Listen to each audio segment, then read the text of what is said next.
Okay, so let's talk about the front end of the camper. All this you probably know, but at least to get you familiar with our specific camper that we're selling to you. Okay, so obviously 2-inch ball. I think you understand that. Hitch lock is pretty decent one. We got this one in Canada, and you'll figure this one out. Obviously, standard hitch lock. You'll get that part. On the front end, in terms of the chains, it came with these little clip-on chains. I didn't like these, and so I've upgraded to a more substantial clip-on type. Do recommend you cross your chains. Obviously, you know that part better than I do. I'll say anyway, because I'm like that. Okay, emergency breakaway brakes. Kind of loop our way back in here. So you've got a carabiner style to go through. I usually hook around one of the individual spots the chains go on, but whatever you like for that. You've got a 7-way round lights electrical hookup, of course.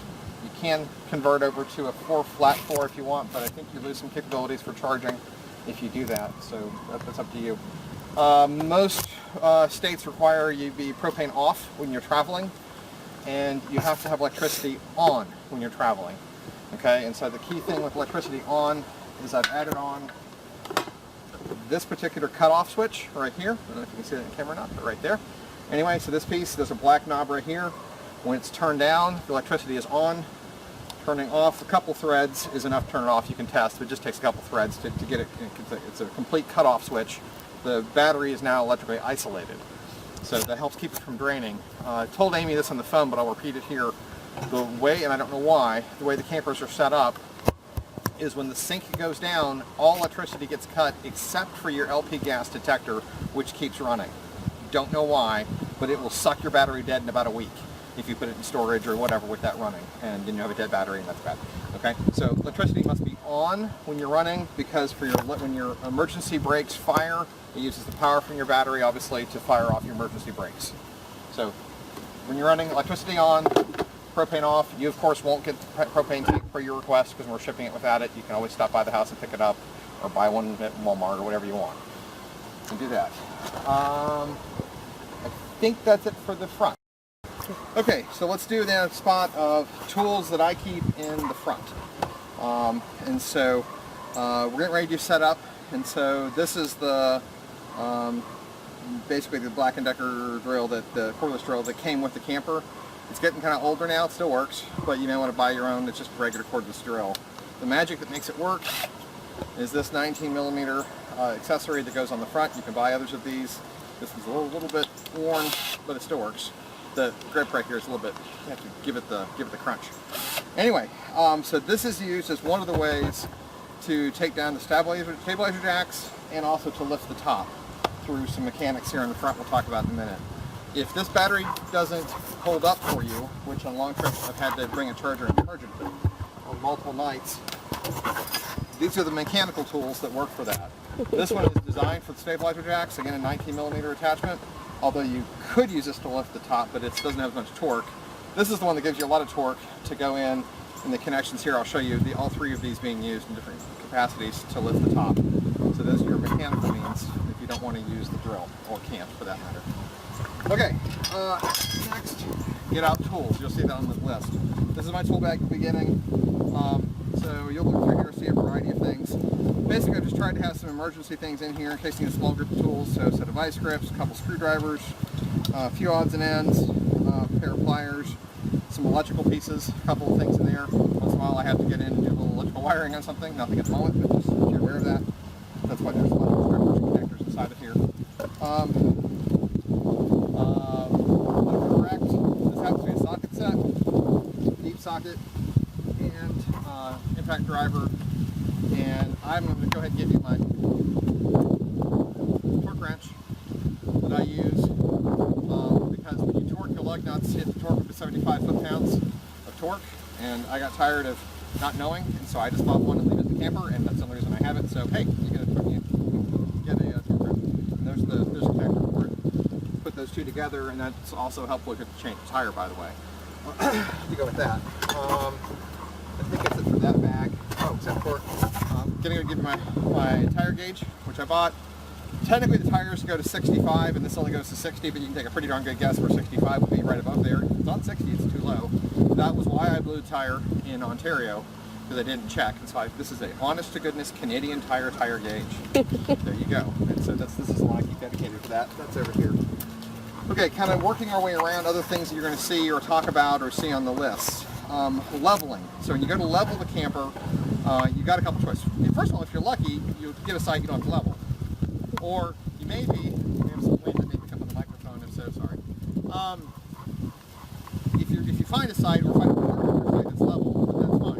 And I don't know how often you are going to actually take the camper out or just use it in your yard, but kind of logistics. So there's two options you've got here for leveling. One are called link levelers. There's a complete set here that we have. You can buy them individually or you can buy them in the cool bag. They look kind of like Legos. And you can put in one, or if you want to do three, I guess I should have worked this out, but you basically put, let's see if I can do this in the air, this is kind of fun. You basically put three like this, and the tire would be in the middle, or you can do five, and you keep building up a pyramid one piece at a time, if y'all follow. I don't know that there's a limit, I've never found one. It makes a ramp and a leveling system at the same time. So there's 10 of these here together. That actually works pretty well. You have to have somebody help you as you're backing onto them to make sure you don't overshoot, but that's not a problem. The more advanced leveling system, which I use when it's really unlevel, is the ball leveler, and so forth. And so this one slides under one of the tires, the one that's low, obviously. I'm going to go downstream. And then down, you then switch this around, and you can grab either a socket wrench or there's a wrench in there. And basically, the act, normally you go faster than this, of increasing this will then lift this up to lift up the entire side of the camper. It also acts as a security measure. It's pretty darn hard to quietly get this down surreptitiously and steal your camper. So some people like using this additionally because it gives them a sense of security. I haven't worried about that much myself, but that's just as a comment. So that's the heavy duty leveler. That's those. We keep some firewood stuff. I'm going to throw my kindling box in the front, which is somewhere here. So you'll see a little clear box with some kindling and stuff in it. That's there. Then for campfires, we have these two in the front you'll be getting. So from Monster serious ones to Kindler Chopper. This one actually does a really good job. I've put a lot of logs with this one in a good hard whack. But if you need to give it the muscle, there you go. There's the real deal. Go with that. In terms of water and such, I'm going to step out the can just a second. Well, I thought I had one handy. This is your what's called city water hose. So if you're in a campground with city water and you want to hook up to it, then you hook up. This already has a pressure regulator I bought that's right here. So you have a hose and pressure regulator ready to go. The thing you do not have here is an actual water filter. It's a blue tube. You can buy them on Amazon. You're supposed to buy them fresh every season. Ours was old, so I pitched it. But if you want to do that, buy yourself one next year or whenever. And it would hook onto here and basically be a pre-filter, theoretically helping you for bacteria and stuff in a campground water system. It'd probably help. I don't know that I would trust it. And if the water was really super sketchy, I don't know that I would still drink it. But that's just me. So anyways, the hose for water. Electrical. There is a electrical hookup inside of there. I'll show you when I go to talk about hookups. We have a 30 amp service for this particular one, a 30 amp, 3 amp, 3-prong cable. And then there's what's called a dog bone, which is a short extension that converts from 30 amp down to 15 amp. And that's a connector adapter that's designed just for doing that. There's probably a 15-foot, I don't know, maybe 20-foot reach on the cord coming off the camper.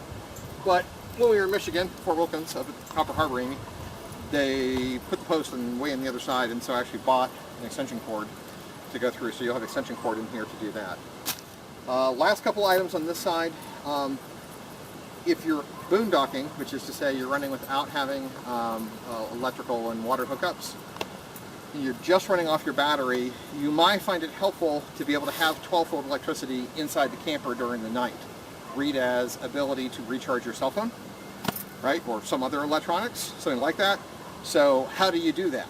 And so, well, this is how I do that, is what you're going to get here is a set of 12-volt leads that give you a cigarette lighter adapter, and then a 12-volt extension cable to plug in, and there And if you leave this just slightly popped, you can run off of the battery cover underneath there, and then there's a door that goes to the inside, and this will give you one hot cigarette lighter outlet inside that you can then plug in your car USB charger for your car into, and you can charge your phone overnight.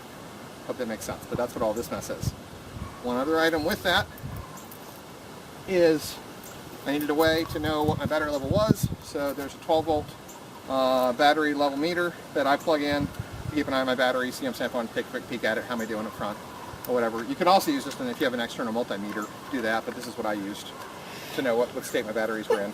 Sri just sneezed. Everybody say, bless you. Thank you. Other tools up front, Sri, move over here. So, we see yellow disc, so when you first drop it set up, this is the yellow disc that you normally would set up underneath the wheel to give it stability, make sure it can't roll. That's the yellow disc you'll see on the list. We have a set of 4 chocks. I've got 2 in place today. All 4, I put them right here, so they kind of go from there. And this is the one item, Amy, I mentioned I didn't have time to set up for you, but I want to bring it to your attention. This is an insect screen that I bought and I didn't install. It should fit. That if you're going to leave the camper outside, which we've never done for any length of time, other than a couple days when we're sleeping in it, you need to do. So this will go over the furnace. I'll show you where that is in a minute. And it should just be a couple screws, I think. But otherwise, mud daubers can get inside there, or even small bats. And if you turn on your furnace, it is a fire hazard. So FYI on that one. Okay? Sri, I think that's all I got for this one.